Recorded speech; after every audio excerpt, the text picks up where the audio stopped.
1. Mose 37, wir machen weiter und wir werden schauen, wie der verborgene Gott, wo in dieser Geschichte hinter den Kulissen so viel da hat, wie der jetzt angefangen hat, ganz, ganz spezifisch im Leben von Josef und seiner Familie anfangen zu wirken. Und wir werden sehen, dass Gott grösser ist als alle Biografien und alle Umstände in unserem Leben. Es heißt hier, Jakobs Sohn Josef war inzwischen ein älterer Teenager geworden. Seine Aufgabe war es, die Schaf- und Ziegenherden seines Vaters zu hüten, zusammen mit seinen Halbbrüdern, den Söhnen von Bilha und Silpa. Zu Hause verriet er seinem Vater, was die Brüder Schlechtes taten. Richtige Ratschi-Wesen, hä? Jakob liebte Josef mehr als die anderen Söhne, weil er ihn noch im hohen Alter bekommen hatte. Darum ließ er für ihn ein besonders vornehmes und prächtiges Gewand anfertigen. Natürlich merkten Josefs Brüder, dass ihr Vater ihn bevorzugte. Sie hassten ihn deshalb und konnten kein freundliches Wort mehr mit ihm reden. Und eines Tages hatte Josef einen Traum. Als er seinen Brüdern am nächsten Morgen davon erzählte, wurden sie noch wütender auf ihn. Hört mal, was ich geträumt habe, rief Josef. Also, wir waren zusammen auf dem Feld und banden das Getreide in Garben zusammen. Da richtete sich meine Garbe plötzlich auf und blieb aufrecht stehen. Eure Garben dagegen bildeten einen Kreis um meine Garbe und verbeugten sich tief vor meiner Garbe. Was? Du willst also König werden? Du willst dich als Herrscher über uns aufspielen? Schrien seine Brüder. Sie hassten ihn nun noch mehr, weil er das geträumt und so selbstherrlich davon berichtet hatte. Bald darauf hatte Josef wieder einen Traum und wurde schlauer und erzählte diesen seinen Brüdern nicht. Ah nein. Habt ihr das manchmal auch so, dass ihr würdet wünschen in der Geschichte, sie würden trotzdem anders kommen? Ja, no, okay. Und auch diesen erzählte er seinen Brüdern. Hört mal zu. Ich sah, wie die Sonne, der Mond und 11 Sterne sich tief vor mir verbeugten. Diesmal erzählte er den Traum auch seinem Vater. Was soll das, schimpfte er. Bildest du dir etwa ein, dass wir alle, dein Vater, deine Mutter, deine Brüder, uns dir unterwerfen? Josefs Brüder waren eifersüchtig auf ihn, aber seinem Vater ging der Traum nicht mehr aus dem Kopf. Und eines Tages stattete nun Josef im Auftrag seines Vaters seinen Brüdern, die weit weg am Schafhüten waren, einen Besuch ab. Seine Brüder erkannten ihn schon von Weitem und noch bevor er sie erreichte, beschlossen sie, ihn umzubringen. Da kommt der Träumer, spotteten sie untereinander. Kaum hatte Josef sie erreicht, da entrissen sie ihm sein vornehmes Gewand und warfen ihn in den leeren Brunnenschacht. Dann setzten sie sich, um zu essen. Auf einmal bemerkten sie eine Karawane mit ismaelitischen Händlern. Ihre Kamele waren beladen mit wertvollen Gewürzen und Harzsorten. Sie kamen von Gilead und waren unterwegs nach Ägypten. Und so holten sie Josef auf dem Brunnen und verkauften ihn für 20 Silberstücke an die ismaelitischen Händler, die ihn mit nach Ägypten nahmen. Und wo dann der Josef das blutdränkte Kleid wo der Jakob das blutdränkte Kleid vom Josef bekommen hat, heisst es dann noch, alle seine Söhne und Töchter kamen, um ihn zu trösten. Ironie, hä? Zuerst richtig Leid an, nachher kommst du noch trösten. Wie cool ist denn das? Aber keinem gelang es, ja, Kunststück. Bis zu meinem Tod werde ich um ihn trauern, weinte er. Hey, ich bin gar nicht sicher, ob uns die Geschichte vielleicht viele kennen sie ja oder haben mal gehört, oder ich denke, fast jeder kennt irgendwie Joseph, Prince of Egypt, mal den Film vielleicht gesehen. Ich bin gar nicht sicher, wie viele von uns realisieren, wie tief die Familie in riesen Konflikt war. Ich meine, es ist ja die Geschichte, wo wir am Schluss feiern miteinander. Und zwar, weil Gott aus diesen paar Menschen, aus diesen 12 Söhnen und nachher ihren Frauen etc., das große Volk, das Volk von Israel, hat entstehen lassen, das dann in Ägypten gewachsen ist und später ausgezogen ist. Und wir müssen schon sagen, hey, wie kann ein Gott so eine Familie und in so eine Familie überhaupt etwas Positives noch reingeben können? Ich meine, wenn ich Gott wäre, ich hätte eine andere Familie ausgesucht, aber nicht die. Ich meine, da sind ja alle Vorzeichen auf negativ gewesen. Schauen wir mal schnell rein. Was hat die Familien ausgemacht? Zuerst einmal, der eine ist bevorzugt worden. Und wisst ihr, das war ein Familienmuster. Schon Jakob, sein Vater, der Isaac, hat auch einen von seinen beiden Söhnen bevorzugt. Nicht der Jakob, sondern der Esau. Und das Familienmuster von einer Bevorzugung von einer Person hat sich weitergezogen, ist nachher weitergegangen an Jakob. Und er hat da den einen Sohn, und zwar von dieser Frau, die er auch wieder bevorzugt hat. Er hat ja mehrere Frauen gehabt, das ist ein anderes Thema. Das ist nicht in der Bibel, damit wir es als Beispiel nehmen für uns. Das ist Altes Testament. Ganz wichtig, ist mir noch wichtig. Gott hat das zugelassen, aber er hat mehrere Frauen gehabt und eine hat er über alle bevorzugt. Und das war Rahel. Das ist die Mutter von Benjamin und eben auch von Josef. Und vermutlich, ohne dass er merkt, tut der Jakob genau das Gleiche, was er schon mal in seiner eigenen Familie erlebt hat. Und obwohl er doch miterlebt hat, wie schmerzlich das für ihn war, dass sein eigener Vater seinen anderen Brüder bevorzugt hat, macht er genau das Gleiche. Er bevorzugt eine von seinen Frauen und er bevorzugt eine von seinen Söhnen. Ich kann mir vorstellen, er hat ihn ganz besonders bevorzugt, nicht nur, weil es seine Lieblingsfrau war, weil es ein Sohn war von ihr, sondern das heisst, er wurde im hohen Alter geboren. Und es macht schon etwas, auch in einer Familie. Du kannst reinschauen, wenn du so wie Zweitgeneration Kind hast in einer Familie. Die Eltern haben eine ganz besondere Zuneigung manchmal zu ihnen. Einfach, ich glaube, weil man sich die Hörner schon abgestoßen hat beim Versuch von der Erziehung der Ersten. Und dann wollte man den Letzten nur noch so geniessen. Gut, dann ist noch mal einer gekommen, dann der Benjamin. Aber es ist eigentlich so eine klassische Familiensituation.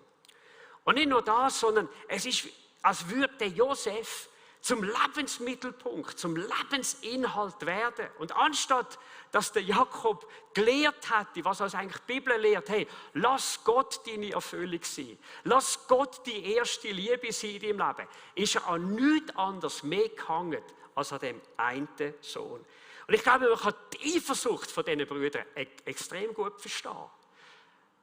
Wenn in einer Familie ein Kind bevorzugt wird, dann hat es etwas garantiert nicht, die Liebe der Geschwister. Und ich glaube, wer es selber erlebt hat, in einer Familie gross geworden ist, wo es irgendwo das Lieblingskind hat gegeben, die Lieblingstochter, der Lieblingssohn, der weiß, was das mit einem macht. Und es ist egal, ob du nachher noch Dritte oder Vierte bist. Du bist nicht mehr geliebt, als wärst du das einzige Kind in einer Familie. Und es ist gar nicht so einfach. Schaut, in jeder Familie gibt es Kinder, wo man mit denen geht es irgendwo einfacher. Und dann gibt es die Kinder, die machen uns manchmal in den Familien, die sind einfach nicht so pflegeleicht wie die anderen. Und dann ist es enorm wichtig, ich glaube, das lernen wir da aus dieser Geschichte heraus, dass man deswegen nicht dem einen Kind, das vielleicht mehr Aufmerksamkeit fordert, oder das andere Kind, das einfach das Liebere ist, Liebevoller ist, dass man denen mehr Liebe gibt. Man kann Kinder nicht gleich behandeln, aber man kann sie fair behandeln.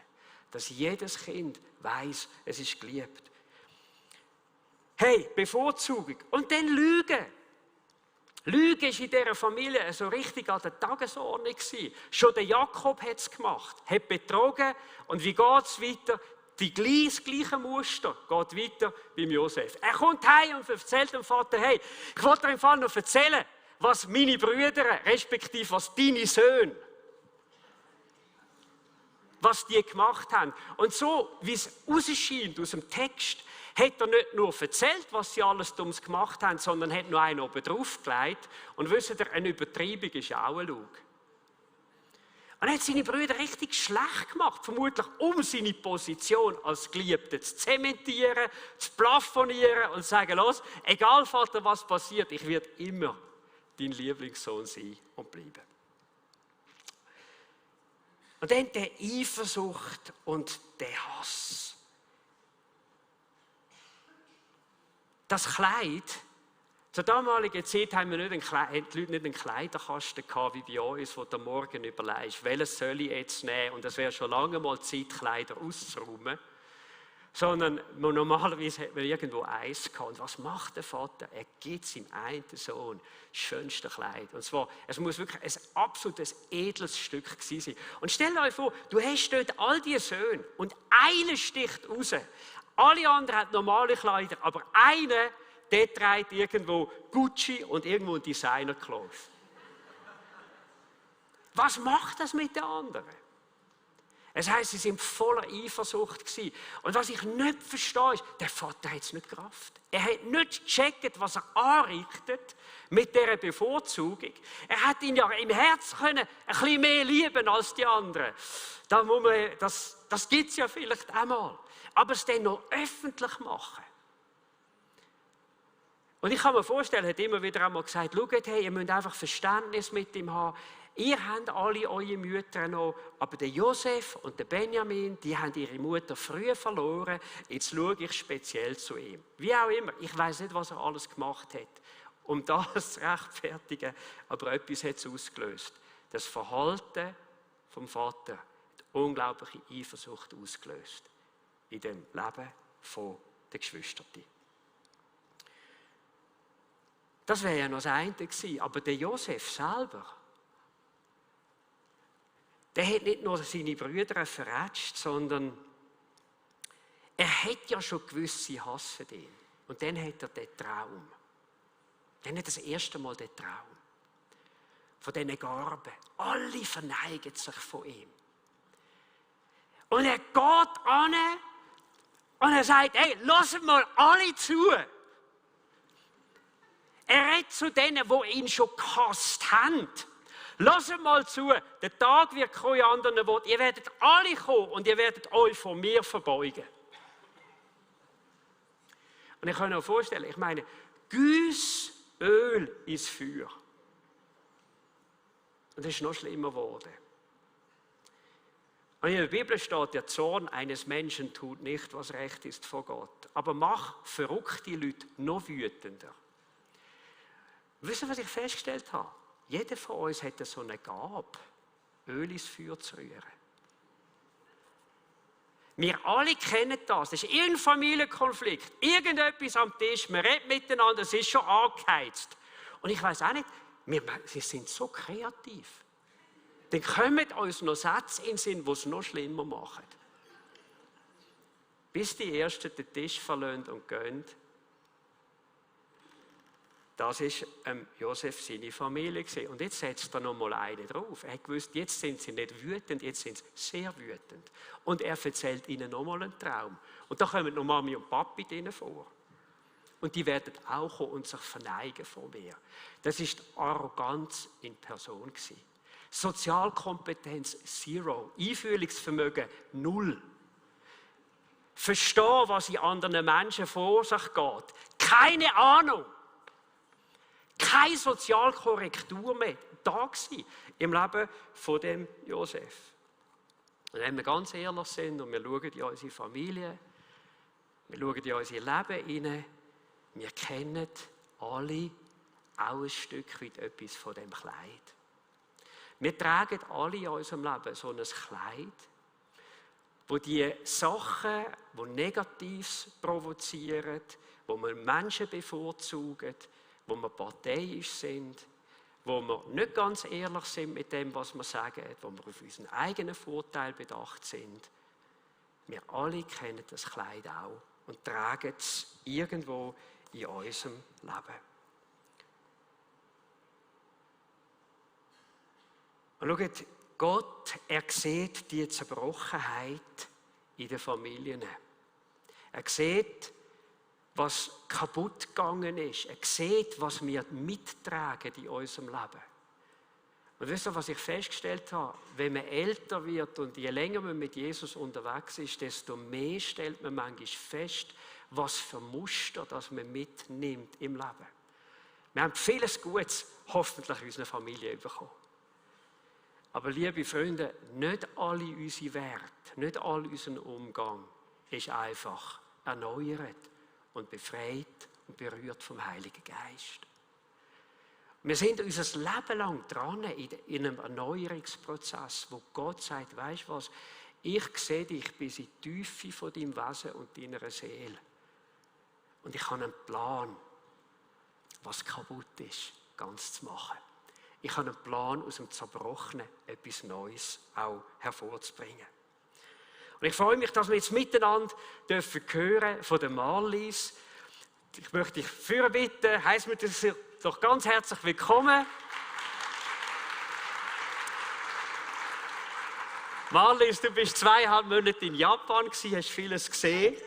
Und wir wollen heute Morgen ein bisschen hören, weil etwas von dem, was in dieser Geschichte ist, hast du auch gesehen. Ja, aber 2,5 Monate in Japan gewesen. Ich meine, du bist nicht mehr 23, also weißt du, wo man noch die ganze Welt will sehen. Wie kommt man dazu, in diesem Alter noch mal zu sagen, ich gehe mal noch weg. 2,5 Monate und dann noch Japan. Ja, also haben viele gesagt, du bist mutig. Aber ich bin nicht mutig gewesen. Ich bin mit Zittern und Zagen gegangen. Ich habe einfach gewusst, vor genau 50 Jahren, wo es um meine Berufswahl gegangen ist, da bin ich 18 gewesen, und da habe ich musste fragen, was soll ich dann jetzt studieren nach dem Gymi? Und ich habe zu Japan keinen besonderen Bezug gehabt, aber ich wollte Missionarin werden. Und der einzige Bezug war ein Teeservice von der Mutter und ein Japan-Silva-Band. Aber ausschlaggebend war eine Brieffreundschaft mit einer Missionarin, die 25 Jahre älter war. Und dann hatte ich so den Eindruck, der Herr sagt mir, du wirst Missionarin in Japan. Und ich habe dann ein schwieriges Zeichen gebeten und das ist tatsächlich eingetroffen. Und dann bin ich Lehrerin geworden und Sprachen studiert, um auf Japan zu gehen. Ah. Das war ja fast ein bisschen wie beim Josef. Der hat 50 Jahre lang gewartet, bis seine Träume in Erfüllung gegangen sind. Du bist jetzt noch gegangen. Ja, und was hast du in Japan gesehen? Also in Japan habe ich bin dort mit vielen schönen Vorstellungen, mit Erwartungen. Ich habe auch viel gelesen im Vorfeld, aber ich habe durch meine Arbeit im Missionsteam auch Einblick bekommen ins Leben der Japaner selber. Und es ist so, das ist das Land des Lächelns. Und seit Jahrhunderten, wenn nicht seit Jahrtausenden, trainiert man in dem Land, dass man nicht heranschaut aufs eigene Befinden. Man muss sich verstellen. Man muss immer ein schönes Gesicht wahren. Man darf die Zerbrochenheit erstens nicht anschauen, zweitens sich nicht eingestehen und drittens schon gar nicht nach außen zeigen. Und das bringt natürlich hinter dieser wunderschönen Fassade mit sehr viel Schönheitsliebe und dem Gebot, dass man Harmonie nicht stören darf. Man darf dem anderen nicht quer reinkommen. Man muss sich an der Gruppe anpassen. Man muss alles tun, um nicht auffallen. Man muss freundlich sein, respektvoll, fleissig, arbeiten, bis man umgeht. Und die Not von innen, die schaut man am besten nicht an. Wow. Das passt ja sehr gut zu unserem Thema und wird mir so bewusst, jetzt wo du das sagst, manchmal sieht man es bei anderen besser als bei sich selber. Ja. Gehst in eine andere Kultur, schaust mit anderen Augen rein. Wie war denn das so für dich gewesen? Du bist schon aus deiner Komfortzone rausgegangen. Ist das für dich immer einfach gewesen, die Zeit jetzt in Japan? Nein, es war wirklich ein Schritt gewesen, aus dem Boot, von der Komfortzone raus auf das Wasser. Ich habe einfach nur eins gewusst. Jetzt hat der Herr mir die Türen aufgetan. Endlich. Und jetzt gehst. Und ich habe vieles nicht gewusst. Ich habe nicht gewusst, wie geht denn das? Ich habe die Schrift nicht lesen. Viele können nicht Englisch dort hin. Ich nur wenig Japanisch. Und wie geht das beim Umsteigen in dieser 38 Millionen Stadt? Wie geht das mit dem Team im Missionszentrum? Was geben sie mir für Arbeiten? Wo werde ich wohnen? Man konnte nichts sagen. Sie waren so im Umbruch. Ich habe dann 2 Monate gelebt in einem kalten Büro und auf einem kalten Boden geschlafen mit 3 so Futons, also so dicke Matten. Ich hatte kein Bett und ich habe nie gewusst, was mir am nächsten Tag für interessantes Essen vorgesetzt wird. Ja, danke vielmals, Marlies. Ich glaube, deine Geschichte macht uns Mut, dass Gott manchmal früh unser Leben also Sachen auch reinredet, Träume, Gedanken, wo es vielleicht Zeit braucht, bis der Moment gekommen ist. Und ich finde es mega stark. Bist du gegangen? Ich weiss, du bist dort ein Segen für viele, viele Menschen. Und ich glaube, wir wollen gerade noch auch für Japan beten und für das Volk. Wenn ich noch meinen Wunsch anbringen dürfte, ich habe ganz eine schwere Last mitgenommen. Nämlich, mir ist ein Schrecken eingefahren über den Zustand der japanischen Menschen und Gesellschaft. Das sind 127 Millionen, die sehr nah am Abgrund sind, weil die Gesellschaft ist am innen drin zusammenbrechen. Das verhebt wie nicht mehr. Und ich wünsche mir, dass ganz viel, gerade auch von da, das Land nicht vergessen und einfach aufnehmen ins Gebet. Weil das ist eine Scheinwelt. Und Jesus ist die Wahrheit. Dass diesen Menschen ein Tsunami Gottes begegnet. Das ist mein tiefer Wunsch. Der Geist Gottes kommt und die Menschen überführt und dass wir hinschauen und bei Jesus Hilfe bekommen. Dazu braucht es ganz viel Gebet. Und darum bitte ich euch. Ja.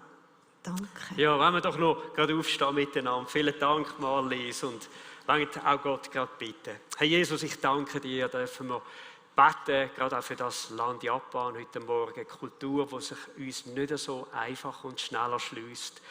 Aber Herr, du bist der in die Familie, in die Herzen, in Beziehungen hineinsieht. Und du bist der die tiefsten Bedürfnisse von uns Menschen nicht nur erkennt, sondern wo sie stillen kann. Und wir beten, Jesus, dass gerade auch in diesem Land viele, viele Menschen die Augen dürfen aufgehen, dass es Hoffnung gibt, dass es eine Echtheit gibt, dass es eine Schönheit gibt, dass es Gnade gibt bei Jesus und ein neues Leben durch ihn. Amen. Amen. Vielen, vielen Dank, Marlies. Es war sehr spannend.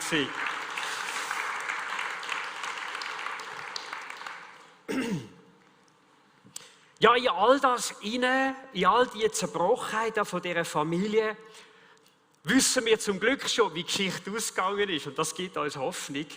Am Schluss von seinem Leben sagt der Josef Folgendes: Ihr wolltet mir Böses tun, aber Gott hat Gutes daraus entstehen lassen. Durch meine hohe Stellung konnte ich vielen Menschen das Leben retten. Und wisst ihr, was so interessant ist an der Geschichte von Josef? Trotz dieser Familienprägungen, trotz der Prägung von Josef, seinem Charakter, trotzdem, wie seine Brüder mit ihm umgegangen sind, Gott hat gesagt, weisst du was, ich werde mich durch Menschen nicht aufhalten lassen, meinen guten Plan zur Rettung von dem Volk, zu einer Erneuerung, zu einer auch Wiederherstellung von dieser Familie, wird mich nicht aufhalten lassen, den Plan in Erfüllung zu bringen. Und was schon interessant ist, wenn wir die Geschichte noch mal ein bisschen anders anschauen, also ein bisschen mehr von der hoffnungsvollen Seite, dann sehen wir, wie Gott in dieser Geschichte immer wieder Zeichen gesetzt hat, bei allem Traurigen, bei allem Tragischen, um eigentlich den Menschen zu zeigen, hallo, ich bin da. Ich will vielleicht noch schnell sagen, bevor wir die durchgehen, manchmal erkennen wir in unserem Leben Gottes Wirken nicht, wenn wir drin sind. So oft erkennen wir Gottes Wirken erst im Rückspiegel, wenn wir zurückschauen und sagen, ja stimmt, da bist ja du da gewesen. Stimmt, dann hast du das und das gemacht. Schaut mal, schon nur wenn die Geschichte mit dem Josef und seinen Brüdern, wenn die ein bisschen anders von dem Plan von Gott wäre abgewichen, wäre die Geschichte ganz anders rausgekommen. Da ist der Josef und er sucht seine Brüder und das heisst, er ist umeinander geirrt, er hat sie nicht gefunden. Und weißt du, Gott ist da im Himmel und sagt, weißt du, Josef, ich helfe dir. Er schickt ihm jemanden vorbei, der gewusst hat, wo seine Brüder sind und er findet den Weg zu ihnen. Das Zweite war, sie wollten den Josef töten. Und irgendwo weckt Gott im Leben von Ruben so etwas an einer letzten Ethik, die sagt, hey meine Brüder, hört, wir alle hassen ihn, aber weißt du, etwas können wir nicht machen, umbringen können wir ihn nicht. Und er setzt sich ein zur Rettung. Sein Brüder, und wisst ihr, einige Jahrzehnte später, wie froh war der Ruben, dass er den Satz gesagt hat. Wenn er sich nicht hat eingesetzt für das Leben von seinem Brüder, wäre seine Familie vermutlich verhungert.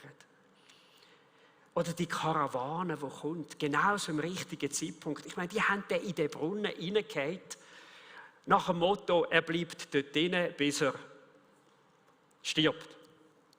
Und dann kommt die Karawane und irgendeinem kommt es auch noch zufällig in den Sinn. Weißt du was? Wir verkaufen ihn, dann ist er weg. Wir machen das Gewand, das tränken wir im Blut und dann verkaufen wir dem Vater die Geschichte so, dein Sohn ist tot. Gott hätte so vieles da in dieser Geschichte, um das Leben von Josef zu bewahren, damit er nachher einmal zum Retter von der eigenen Familie geworden ist. Und ich glaube, in dem Moment hat es niemand gesehen. Sie haben es erst nachher verstanden. Schau, da gibt es eine Geschichte dazu, wo so ähnlich eigentlich verläuft wie die von Josef. Und das ist die Geschichte von Jesus. Jesus ist aber durch seine Geschichte nicht einfach gegangen im Sinne von göttlichem Zufall, sondern Jesus ist den Weg bewusst gegangen. Auch er ist verkauft worden für ein paar Silberstücke. Auch Jesus hat mit Kleider vom Leib gerissen, mit dem geschlagen, mit dem bespuckt. Und auch Jesus ist, als er am Kreuz gehangen ist, ein Stück weit wie in einer Grube drin gewesen und hat dort am Kreuz von Golgatha meine Schwachheit und deine Schwachheiten, meine Sünde und deine Sünde auf sich geladen. Und das war eine Grube in dem Sinn, weil der Gott im Himmel hat Jesus gesehen, wie er gestorben ist für die Schuld dieser Welt. Und Jesus sagt, mein Gott, warum hast du mich verlassen? Und wenn wir Geschichten so anschauen, dann sehen wir plötzlich, dass die Geschichte ganz viele Parallelen hat. Nicht zu dem Retter, der seinerzeit 12 Menschen und ihre Familie gerettet hat, sondern zu dem Mensch, Jesus, zu dem, der als Gottessohn auf die Welt gekommen ist, um uns Menschen zu retten. Und wisst ihr, das ist auch zugleich eine Botschaft für unser persönliches Leben, wenn wir in unserem Leben, in unseren Familien, in unseren Zuständen, wo wir drin sind, erkennen, wir brauchen Gottes Hilfe, wir brauchen Gottes Unterstützung, wir können es nicht ohne ihn. Dann werden wir Teil werden von dem Rettungsplan von Gott auch für unser persönliches Leben. Lass mich das zum Abschluss noch in ein paar Anwendungen für unser persönliches Leben auch zusammenfassen. Es war interessant, der Josef ist nachher in eine Zeit gekommen, auch vom Leid. Er ist dort schon von seinen Brüdern eigentlich wirklich total abgelehnt worden. Er war kurz vor dem Tod. Er hat miterlebt, wie seine Brüder ihm sehr, sehr viel Negatives tun. Er ist nachher an den Hof von Potiphar aufgestiegen, ist wieder in eine leidvolle Zeit reingekommen. Und ich glaube, die Geschichte von Josef zeigt uns, es gibt gewisse Sachen in unserem Leben, wo Gott nicht so einfach durch ein Wunder aus unserem Leben entfernen kann. Es gibt Charakterzüge in uns, Wesenszüge in uns, wo Gott nur durch ein ganz, ganz tiefes Wirken an uns verändern kann. Ich wünsche mir manchmal, Gott würde alles durch Zeichen und Wunder lösen. Es wäre so einfach. Aber was ist interessant ist, die Bibel sagt sogar von Jesus, Jesus lernte Gehorsam durch das, woran er litt. Und liebe Freunde, wenn Jesus schon durch Leid Gehorsam gelehrt hat, ich glaube, dann sollten all die Jesus nachfolgen, nicht meinen, dass es für sie einfacher ist.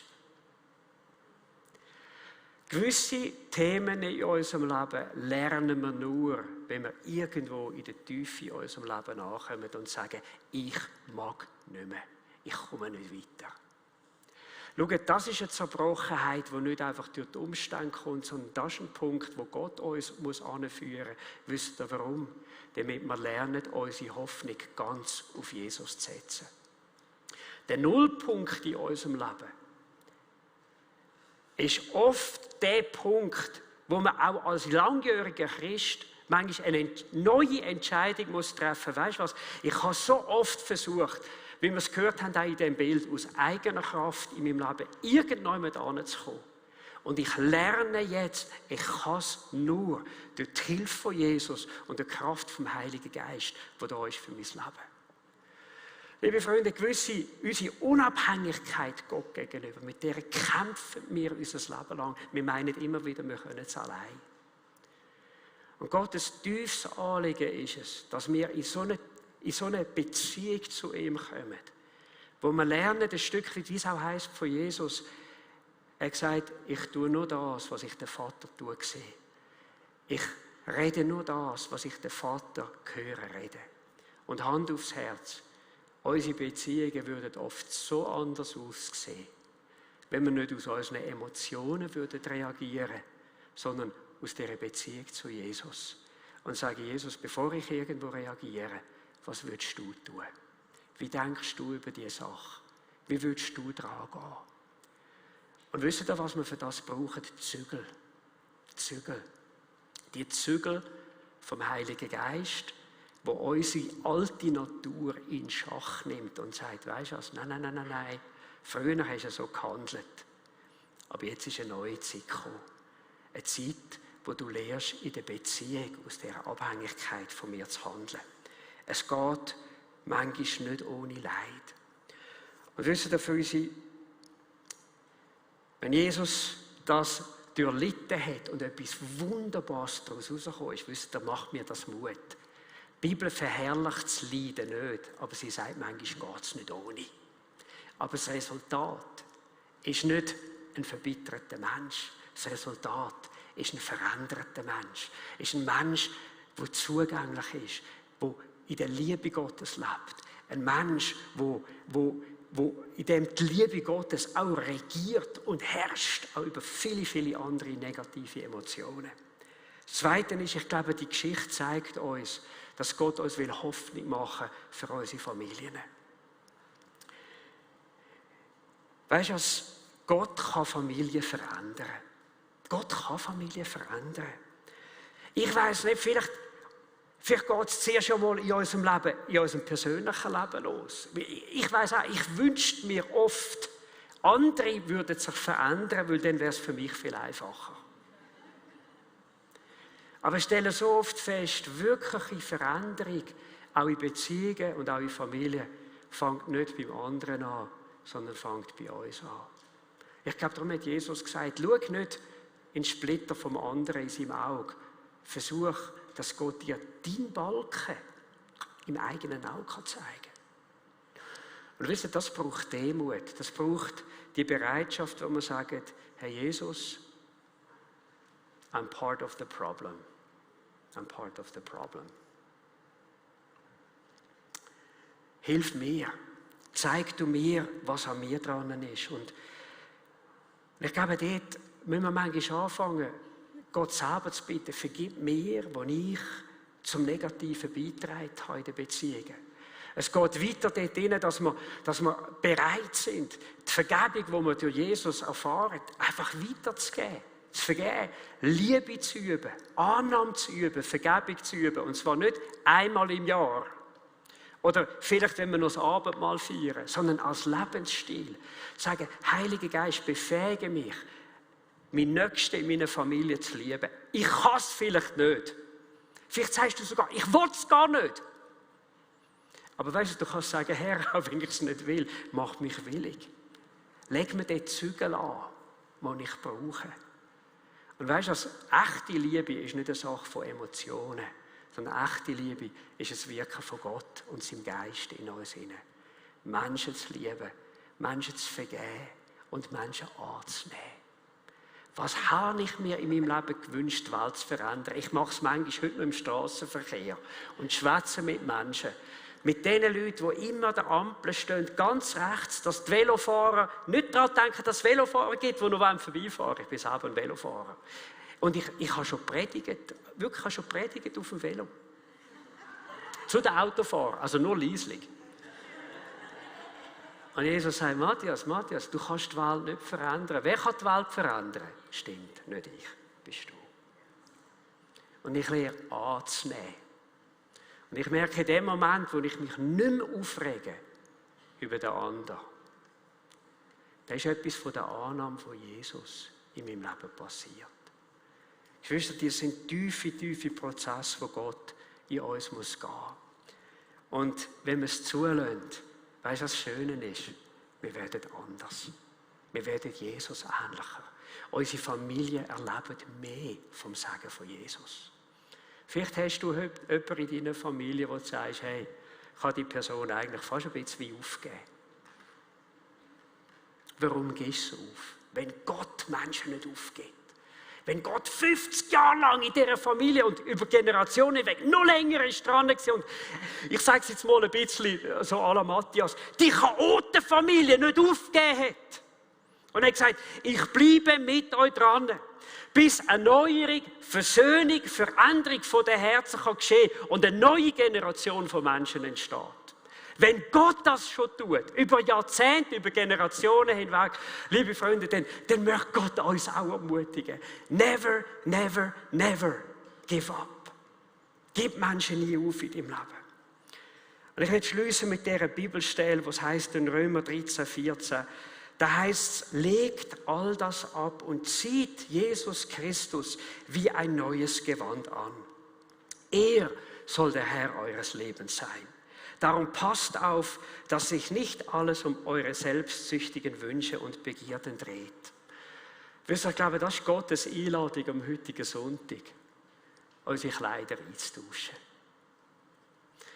Ich habe gesagt am Anfang, wir alle tragen irgendwo auch so ein Gewand von Josef. Vielleicht haben wir es bewusst übernommen, vielleicht haben wir es unbewusst übernommen. Aber die Bibel sagt uns, weißt du was, leg das alte Gewand, das nicht von Gott bestimmt ist, leg das ab. Und ich habe festgestellt, das machst du nicht einmal. Sondern die Bibel lehrt uns sogar, das ist etwas, was wir wie täglich machen müssen. Unsere alten Klamotten, unser selbstsüchtige Wesen, unsere negativen Emotionen, unser Willen, ohne Gott zu arbeiten, jeden Tag ablegen und sagen, hey, weißt du, das ist, ich will das Gewand nicht mehr. Das neue Gewand, das wir tragen dürfen, ist Jesu Gerechtigkeit. Das neue Gewand, das wir tragen dürfen, ist ein heiliges Gewand. Es ist ein Gewand, wo die Bibel auch sagt, hey, weißt du, traget Jesus nicht nur in euch, sondern traget Jesus wie auch um euch, in eurem Leben. Und ich glaube, dass Jesus heute Morgen da ist in unserer Mitte, um ein paar Sachen einfach zu tun. Durch seine Liebe, durch seine Gnade und durch seine Güte. Jesus ist da, um Hoffnung hineinzusprechen, ganz, ganz praktisch. In Familien und in Familiensituationen, wo du sagst, weißt du, wir brauchen Gott. Wir brauchen Gott. Wenn Gott dieser Familie geholfen hat, vor über 1500 Jahren, weißt du was, weil er der gleiche ist, wie es heisst in unserem Jahresvers, dann wird er doch auch heute noch Heil reinbringen in Familien. Heil reinbringen in Beziehungen, Sachen wieder gesund machen, Sachen zu erneuern. Und ich glaube, dazu brauchen wir oft auch eine Begegnung mit Gott, wo wir sagen, ich will ganz neu anfangen, dir zu vertrauen.